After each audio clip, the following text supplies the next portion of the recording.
Oui, shalom, que le Seigneur nous bénisse. Merci une fois de plus pour la parole et l'opportunité que le Seigneur nous accorde de pouvoir nous réunir autour de sa présence pour écouter sa parole.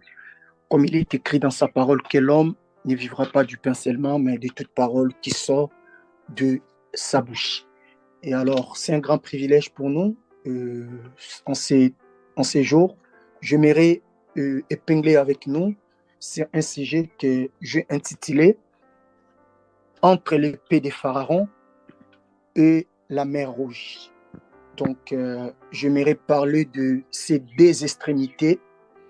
Une personne qui se retrouve au milieu de cette réalité. Donc, c'est-à-dire à gauche, un problème, à droite, un problème, et la personne se retrouve au milieu.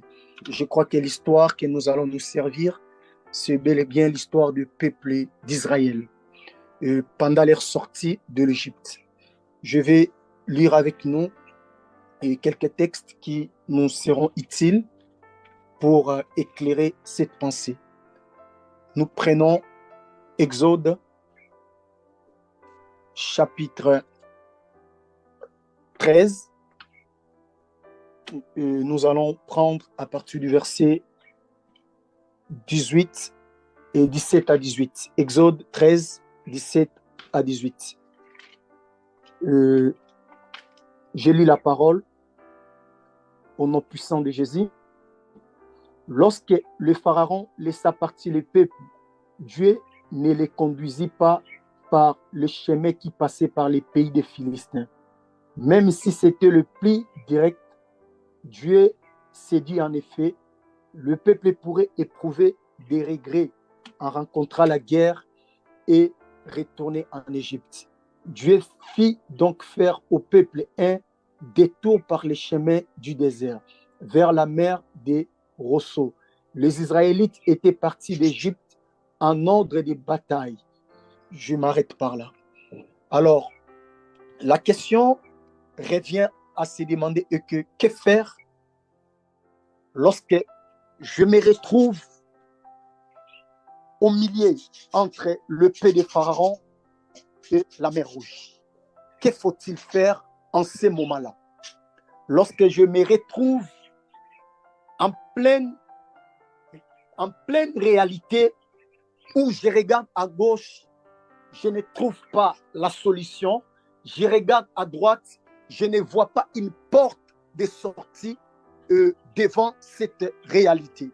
Je crois la première des choses, lorsqu'on se retrouve dans de telles situations, la première des choses est à savoir, il faut toujours se rappeler, tout d'abord, si sur l'ordre de qui vous êtes arrivé là où vous êtes actuellement. Donc, lorsque tu te retrouves dans une situation où tu te sens isolé dans un endroit, derrière toi, il y a l'armée des pharaons qui arrive avec des chars, avec les armes du combat, et devant toi, il y a la mer Rouge. Donc tu te retrouves que je ne peux pas reculer, je ne peux non plus pas avancer. Parce que si je recule, je meurs, et si j'avance, je vais d'office aussi mourir. Lorsque tu te retrouves dans de tels points, la première des choses à se poser, la première question que chacun de nous est censé se poser, est que si je suis arrivé à cet endroit, c'est sur l'ordre de qui? J'aimerais rassurer une personne, si, parce que ce sont des questions où lorsqu'on se pose, on pose de telles questions, on doit être vrai envers nous-mêmes. Il n'y a pas question de tâtonnement dans ce genre de questions. Il n'y a pas question d'essayer de combler la question par tes plaisirs ou tes sentiments. C'est une question lorsqu'on se pose ou on pose ce genre de questions, la personne qui pose la question est censée être vraie et honnête envers lui-même. Parce que là, le peuple d'Israël s'est retrouvé dans l'endroit où ils sont là sur l'ordre d'une personne. Parce qu'ils étaient en Égypte, ils étaient des esclaves. Ils admiraient même ses travaux. Ils admiraient même construire les bâtiments pour Pharaon. Ils admiraient même être engloutis par la puissance égyptienne. Mais ils étaient conscients en eux que si nous sommes arrivés dans cet endroit, c'est par l'ordre de Dieu, par les canaux de son serviteur Moïse. Donc, là, les enfants d'Israël, la première des choses qu'ils devaient se poser lorsqu'on se retrouve dans de tels lieux, parce que tu n'es pas en Égypte, tu es plutôt en Égypte, mais tu es dans un contrée de l'Égypte auquel tu n'étais pas censé arriver compte tenu du statut que tu portais. Parce qu'un étant esclave, il ne pouvait pas bouger sans l'ordre d'une autorité supérieure. S'ils se sont déplacés, c'est parce que Dieu avait parlé par la bouche de son serviteur Moïse. C'est par là que le peuple d'Israël s'est retrouvé entre le pays de Pharaon et la mer Rouge. Donc c'est vraiment un grand privilège. Lorsque par l'ordre de Dieu, tu te retrouves dans une situation où tu ne sais même pas où la solution peut venir. Je me souviens de ce qui est écrit dans la Bible, dans le livre de Marc et d'autres évangiles aussi essaient de relater. Lorsque le Seigneur a ordonné aux disciples de passer de l'autre côté. Vous voyez, quand la tempête est venue, c'est lui qui avait donné l'ordre. Il était au contrôle de la situation parce qu'il maîtrisait les temps. Il savait qu'au milieu, il y aura une réalité qui va se passer. Mais si tu te retrouves alors au milieu de la mer et que tu n'étais pas mandaté par l'ordre du Seigneur, je crois que ça sera très difficile et si compliqué pour nous. Voilà pourquoi un enfant de Dieu ne bouge pas par l'influence de masse. Un enfant de Dieu ne fait pas des choses parce que tout le monde les fait. Un enfant de Dieu ne suit pas les mouvements de masse parce que c'est là qui se dirigent. Peut-être ils sont sur l'ordre du Seigneur. Mais lorsque toi tu les suis, tu n'es pas sur l'ordre de Dieu parce que lorsqu'on n'est pas sous l'ordre de l'Éternel, bien aimé, la protection n'est pas avec nous. Parce que quand on est sur l'ordre de Dieu, sachez-le très bien que tous les royaumes de l'Éternel marchent avec nous. Les enfants d'Israël se retrouvent au milieu de cette réalité. La première des choses, c'est se poser des questions. Dans mon mariage, les choses ne marchaient pas. Sur l'ordre de qui tu te retrouves dans ce mariage? Dans ce business, j'essaye, mais rien ne bouge. Sur l'ordre de qui tu as commencé ça? Et dans tout ce que j'essaie de faire, même dans mes études, sur l'ordre de qui tu te retrouves dans l'institut là où tu es. Parce que ce qui est plus capital et plus important avec un enfant de Dieu est que Dieu contrôle même les moindres détails que nous ignorons parfois. Parfois, c'est là que Dieu exige ses disciplines. Donc, étant enfant de Dieu, Dieu nous suit dans chaque détail de notre vie. Ne dis pas que je peux faire, je peux aller selon moi, je peux avancer selon moi. Parce que quand les choses vont percuter, c'est sur l'ordre de la personne à qui tu avais obéi. C'est là il y a le secret de ta délivrance. Le peuple d'Israël, la première des choses, comme je disais, c'est poser cette question. Et en deuxième position, la deuxième des choses qui suit, il faut savoir compter sur Dieu. La présence de la colonne de nuée ou de feu, c'est pour que vous sachiez que Dieu est avec vous. Regardez, lorsque Dieu a dit à Moïse de sortir, aussitôt, le peuple a commencé à prendre le chemin ou l'itinéraire donné par le Seigneur.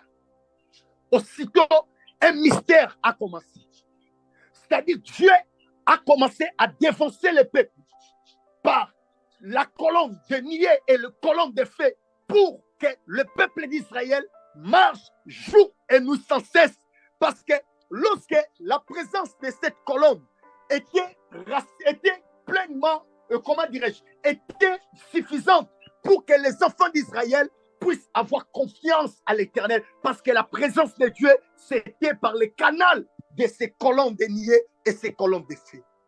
Donc, lorsque nous marchons, n'oublions jamais, même lorsque la vie va te projeter dans une situation le plus compliquée, parce que cette situation que tu appelles compliquée, c'est compliqué parce que toi, tu les regardes avec l'œil humain. Mais à chaque instant où tu te retrouves dans de telles situations, il faut avoir l'assurance. Il faut savoir compter sur l'Éternel, parce que Dieu nous a tenu promesse qu'il est avec nous et il sera avec nous jusqu'à la fin de ce monde. Quand la vie te projette dans de telles réalités, il faut savoir compter sur la présence de l'Éternel. Je marche, je ne marche pas seul. Je traverse cette vallée, je ne suis pas seul. À mes côtés, il y a quelqu'un. Même la maladie est présente, mais mon Dieu est là. Même si le chaos est présent, mais mon Seigneur est à mes côtés. Même si les choses ne bougent pas, mais mon Dieu est avec moi. Même si je regarde à côté de moi, je n'ai pas de secours, parce que mon secours ne vient pas des hommes, mais mon secours vient de celui qui a créé le ciel et la terre.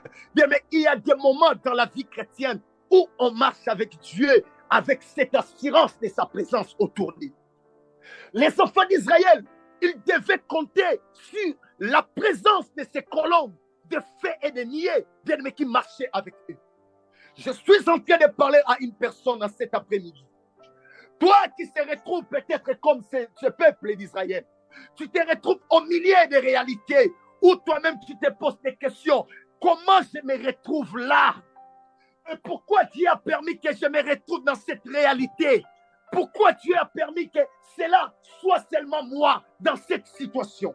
J'aimerais te dire, Dieu a permis, il a permis parce qu'il sait que toi, tu as avec toi sa colonne, la colonne de feu et la colonne de niais. Voilà pourquoi il a laissé que tu te retrouves dans cette réalité. Parce qu'il sait qu'en réalité, même si tu te retrouves là, la situation là ne va pas te terrasser et ne va pas te détruire, parce que sa colonne de niais et de feu est suffisante pour te faire sortir de cette réalité et pour t'amener là où il a promis de t'amener. Donc, quand on se retrouve dans de telles réalités, il est important de savoir compter sur la présence de l'Éternel. Voilà pourquoi il est important, étant enfant de Dieu, de développer une intimité véritable avec la présence de Dieu. Parce que lorsqu'on marche avec Dieu, il y a des moments où c'est sa présence qui commence à être une source de joie pour nous. Donc, on se retrouve dans une situation très compliquée. Mais quand la présence de Dieu est avec nous, le Seigneur va commencer toujours à nous bousculer, à nous booster, à nous encourager, à nous fortifier par même des soupirs inexprimables. Tu vas ressentir même aux profondeurs de toi. Tu te réveilles un matin, tu sens la paix de Dieu t'envahir. Tu te lèves un matin, tu sens le courage t'envahir. Tu te lèves un matin, tu sens la joie de Dieu t'envahir. Tu te lèves un matin, tu sens que quelque chose de surnaturel est en train de se produire à l'intérieur de mon être intérieur. C'est important, lorsque tu te retrouves dans de telles situations, de savoir compter sur l'Éternel. En troisième position, je dirais ceci. Il faut apprendre à regarder au souvenir de la fidélité de Dieu, dont il a fait, dont il faut savoir compter, il faut apprendre plutôt, à regarder au souvenir de la fidélité de Dieu, dont il a fait dans le passé, dans notre destinée. Donc, cela va nous donner beaucoup plus de force pour affronter les crises actuelles. Regardez le peuple d'Israël. Si c'est moi Dieu, je crois que je peux traiter ce peuple durement, parce qu'ils ont vu devant eux les 10 fléaux. Ce n'est pas que les choses qui se passent après 20 ans, non. Dans quelques poussières de temps, cette situation se déroule. Ils ont vu comment Dieu a manifesté dans des manifestations surnaturelles. Est-ce que ce genre de personnes, on peut encore venir lui dire que cette réalité, Dieu va aussi les changer? Parce qu'ils ont vu le premier-né mourir. Ils ont vu comment les mouches envahissaient l'Égypte. Mais là où ils étaient, le Seigneur les épargnait. Ils ont vu comment ils se tenaient à Gothem. Ils voient la lumière de l'Éternel. Mais dans tout l'Égypte, les ténèbres couvraient l'Égypte. Mais ils étaient là au milieu, la lumière de Dieu éclairait seulement là où ils étaient. Ils ont vu tant de merveilles. Ils ont vu comment l'eau de l'Égypte était changée en sang. Mais je me pose des questions. L'eau venait, quand l'eau était transformée en sang, arrivant à l'endroit, à la ville où les enfants d'Israël étaient, les robinets qui les donnaient de l'eau, je ne sais pas comment Dieu transformait ce sang à redevenir encore l'eau potable. Je me pose parfois des questions de ce qui se passait. Mais ils ont vu toutes ces réalités. L'eau en Égypte était l'eau remplie de sang. Mais ils buvaient l'eau potable. Mais ils ne se sont pas posé des questions quand ils étaient devant une situation quelconque. Dieu fait des choses. Ce que le Seigneur fait en nous, il est fait pour un but. Il est fait parce qu'après-demain, on peut se retrouver devant une situation. On peut croiser des crises dans notre destinée, sur le chemin de notre progrès.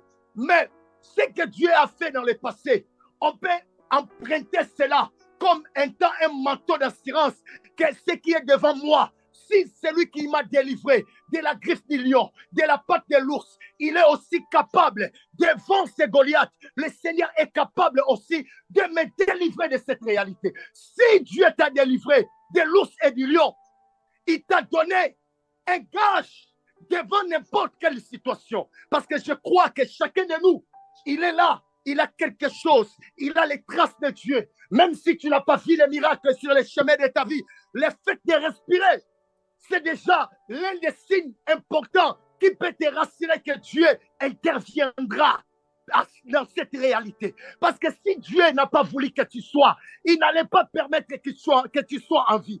L'un des signes majeurs qui prouve réellement que Dieu a encore des choses à faire avec toi, c'est lorsque tu te réveilles le matin, tu sens que tu te réveilles le matin et que tu as la conscience que je suis en vie. Tu bouges, tu respires, tu manges. Quels que soient les problèmes, si Dieu t'accorde la vie, c'est l'un des signes qui montre que Dieu a encore des choses à réaliser et à faire avec toi.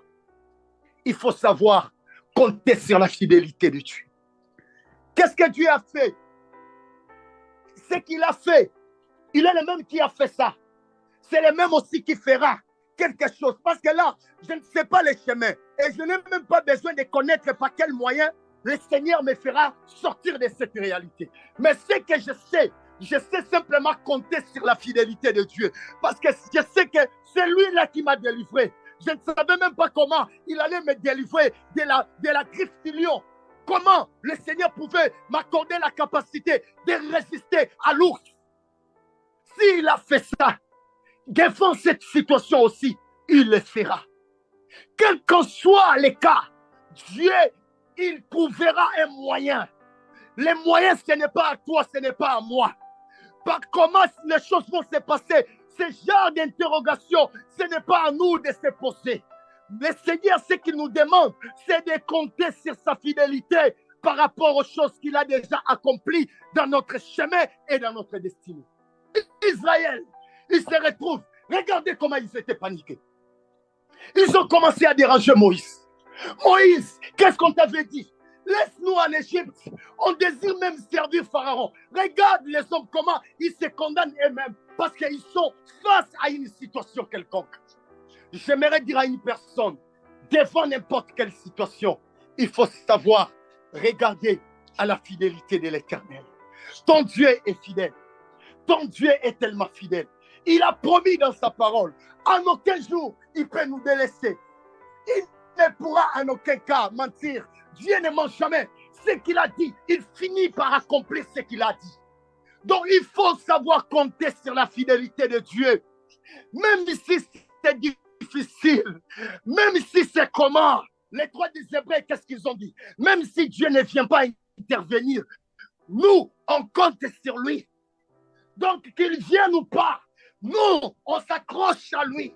On s'accroche à ses promesses. On s'accroche à ce qu'il a dit. c'est qu'on sait, il finira toujours par intervenir par rapport à notre situation. Pourquoi on a si peur? Parce que Pharaon arrive. Tu n'as pas vu les displays. Tu n'as pas vu les miracles. Pourquoi tu pleures? Pourquoi toutes ces lamentations? Pourquoi tous ces cris? Pourquoi toutes ces lamentations au milieu? Quand le Seigneur est arrivé, il a dit à Moïse, pourquoi tous ces cris? Le peuple commençait à être paniqué parce qu'ils ont vu Pharaon avec son armée et il était en train de venir. J'aimerais dire à une personne, ne sois pas paniqué. Notre Dieu ne travaille pas sous l'influence de la panique. Notre Dieu, il travaille dans le silence. Voilà pourquoi il a dit, gardez silence. C'est l'Éternel qui va combattre pour vous. Gardez silence parce que la solution, ta délivrance vient dans le silence. L'ennemi aime nous faire paniquer parce que sous la panique, on peut commettre des erreurs et ces erreurs peuvent être encore des situations dramatiques pour notre destinée. Il aime créer la panique, il aime créer l'agitation. Lorsque les problèmes arrivent, lorsque tu te retrouves dans une situation de crise, il faut savoir regarder en arrière. Les rétroviseurs de tout ce que Dieu a fait dans ta destinée, ça peut être l'une des choses qui peut t'encourager par rapport aux réalités et aux situations que tu es en train d'endurer et tu es en train de traverser dans ta vie. La quatrième des choses, je dirais ceci. Il faut savoir garder silence et laisser Dieu combattre pour vous. Exode chapitre 14, le verset 14. Donc, il faut savoir garder notre silence. Parce que le combat là, ce n'est pas à toi. Si tu as obéi à la voix de Dieu, toutes les choses qui viennent après, ce n'est pas à toi de s'engager. Même comment je vais me vêtir, ce n'est pas à toi de s'en charger. Même comment, il a dit simplement d'obéir. Lorsque ils étaient obéissants au commandement de l'Éternel de quitter l'Égypte, les restes revenaient entre les mains de l'Éternel. Donc, même si Pharaon arrive, compte sur la fidélité de Dieu. Garde silence. Ne sois pas paniqué parce que l'armée égyptienne arrive. Ne sois pas paniqué parce que tout arrive. La force étrangère arrive. Toi, ce que le Seigneur te demande, c'est de garder ton silence et ton calme parce que le Seigneur, ton Dieu, il agira dans le silence et dans le calme. J'aimerais dire, pendant que je suis en train de me préparer pour ouvrir cette porte de sortie, pour céder le micro, j'aimerais annoncer à une personne, il ira le chemin, là où tu vois les limitations. Dieu travaille là où il y a l'impossibilité. Dieu agit là où la capacité et la force des hommes sont insuffisantes pour opérer. Il voyait par quel chemin, il ne savait même pas. Peut-être que Dieu va envoyer les chars, on va monter dans des chars et nous allons fuir, on va contourner l'Égypte, je ne sais pas. Il pensait à quoi? Mais qu'est-ce que le Seigneur est venu? Le Seigneur est venu simplement séparer la même mer qui le faisait peur et qui le faisait crier. Le Seigneur a tracé le chemin dans un endroit où on n'a jamais su qu'un chemin peut être tracé. Parce que depuis que l'histoire a été histoire, on n'a jamais vu un chemin être tracé au milieu de la mer. J'aimerais dire à une personne, Dieu tracera un chemin au milieu même de cette situation qui te fait pleurer, au milieu même de cette réalité qui te fait pleurer, au milieu de ton humiliation, Dieu tracera un chemin. Au milieu de tes pleurs, au milieu de tes lamentations, au milieu de tes cris, Dieu tracera un chemin. Il ne prendra pas un autre chemin parce que Dieu ne fuit pas devant ce qui nous fait peur. Dieu viendra pour prouver qu'il est Dieu. Il va humilier la chose qui te fait peur. Même les disciples, lorsqu'ils étaient agités, le Seigneur a parlé à la mer qui faisait peur aux disciples. Dieu a ordonné le silence à la chose qui faisait bouger la barque. Je suis en train de parler à une personne. Dieu ne changera pas d'itinéraire. S'il a décidé que tu passeras par le chemin de la mer Rouge, c'est là que Dieu va tracer un chemin.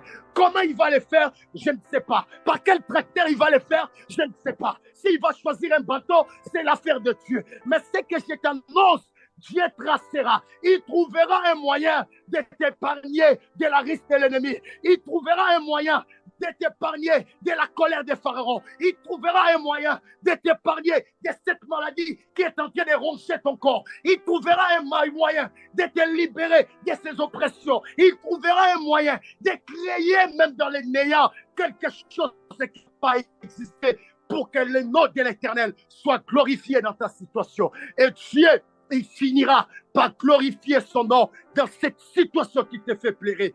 Qu'est-ce que toi et moi nous sommes censés faire?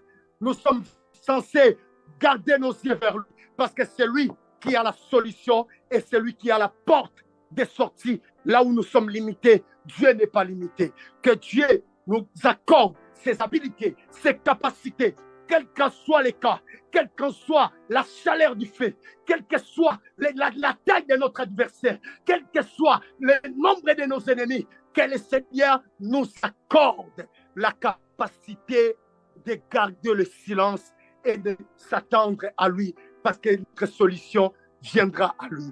Et ce que j'aime, Dieu a dit à Moïse, c'est par là que je vais citer, prends les bâtons. Donc Dieu ne s'est même pas changé. Il a dit d'abord à Moïse, c'est toi qui vas élever les bâtons. Quand tu élèves les bâtons, c'est moi qui viendra pour séparer la mer.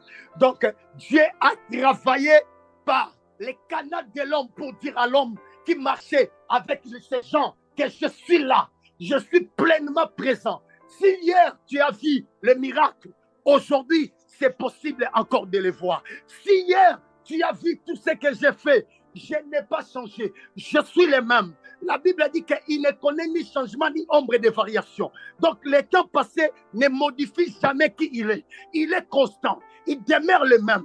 Nous, on vieillit. Après 10 ans, on ne sera plus les mêmes personnes. On va grandir, on va prendre le poids, on va prendre l'âge. Mais notre Dieu, il ne vieillit point. Il est le même. Je ne sais pas s'il est jeune ou s'il est vieux, mais il est tel qu'il est. Quel qu'en soit ce que tu vois, quel qu'en soit ce que tu vis, compte sur celui qui ne bouge pas. Moi, je peux apporter la solution, mais demain, je ne serai pas là. Moi, je peux apporter la solution, mais demain, je peux mourir. Mais si tu comptes sur l'Éternel, sache-le très bien que tu as placé ta confiance là où personne ne peut ébranler. Que le bon Dieu, il bénisse sa parole. Que le Seigneur bénisse toute personne qui a reçu cette semence, que cette semence puisse produire des fruits aux profondeurs de notre cœur. Au nom de Jésus. Amen.